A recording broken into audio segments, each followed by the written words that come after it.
বাধ্যতামূলক ইংরেজি ভাষা পরীক্ষায় অকৃতকার্য হওয়া সত্ত্বেও হাজার হাজার অভিবাসীকে যুক্তরাজ্যের ভিসা দেওয়া হয়েছে, এমনটাই উঠে এসেছে ব্রিটিশ গণমাধ্যম দ্য টেলিগ্রাফের এক প্রতিবেদনে।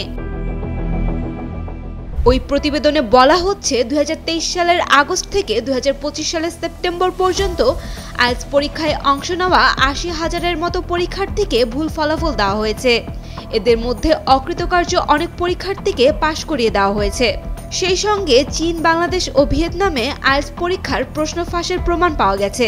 ফলে অনেক শিক্ষার্থী, স্বাস্থ্যকর্মী এবং অন্য অভিবাসীদের ভিসা দেওয়া হয়েছে যারা ভিসা পাওয়ার যোগ্যই ছিলেন না।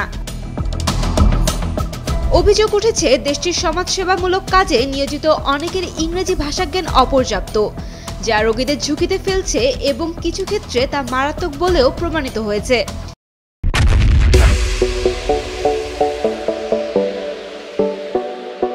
সেখানকার এক কেয়ার কর্মী অভিযোগ করেন, জরুরি কল হ্যান্ডলারের স্বাস্থ্যকর্মী রোগীর অবস্থা বোঝার জন্য প্রয়োজনীয় ইংরেজিও জানতেন না।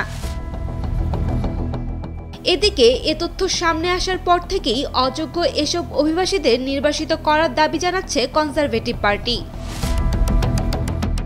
British Council, Cambridge University Press and assessment এবং assessment and education company IDP এর যৌথ মালিকানাধীন International English Language Testing System বা আইএলটিএস পরীক্ষায় প্রতি বছর সারা বিশ্বের 36 লাখেরও বেশি পরীক্ষার্থী অংশ নেয়।